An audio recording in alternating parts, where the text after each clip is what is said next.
Can you talk a little bit more about the importance of STEM in education, or STEAM, right, incorporating the arts as well? And what are some of the things that can be done at the public-private partnership level to make sure that STEM is incorporated into our education system? Yeah, the efforts around STEM, I think, have been really critical in creating a lot of focus and investment and leadership in providing the next generation with the skills they're going to need to be viable and successful. So the science, technology, engineering, math, and the A thrown in for arts, for STEAM, is, I think, critical. And I think we need to continue to make sure we advance that focus throughout our educational system. And that's really the foundation for a lot of the engineering jobs, and helps gets the coding and all those types of skills that we need for the future.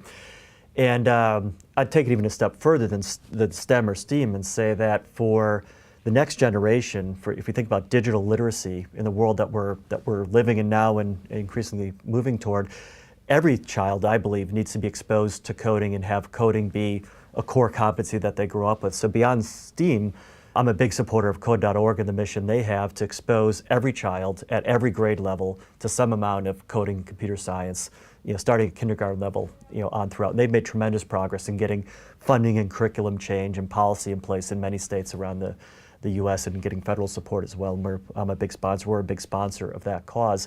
The reason that that's important is even if you're not going to become a coder, most of those kids who get exposure won't become coders.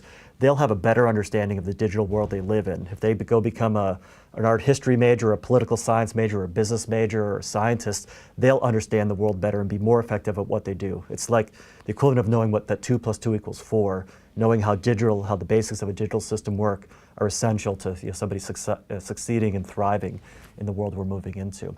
The other thing that I'd add on to that, though, is we need to balance the STEAM focus with a focus on enabling other professions with enough technology so that they can add what they need to the mix going forward. And there's an acronym that I love that I heard called HEAT: Humanities, Engineering, Arts, and Technology. So it's just bringing a little bit of a different focus than STEAM. So it's saying that you need to bring the technology to humanities just like we need to bring the arts to STEM. And I think that's really important, because in the world we're moving into, we need liberal arts majors, we need humanities majors, we need these things more than we ever have as we kind of reshape the human experience using technology. But they all need to be more digitally aware in those professions than they currently are, which is why the balance becomes critical. A big challenge that we have going forward is the gender balance in respect to technology and technology roles, specifically around computer and digital technology. When I graduated college in 1986, about 35% of the computer science graduates were women. Today the number is about 19%. It bottomed out at about 17% a couple years ago, and it started to inch its way back up. So it's less today than it was 30 years ago, and we're not making ground fast enough to get to the equality that we need in the technology industry.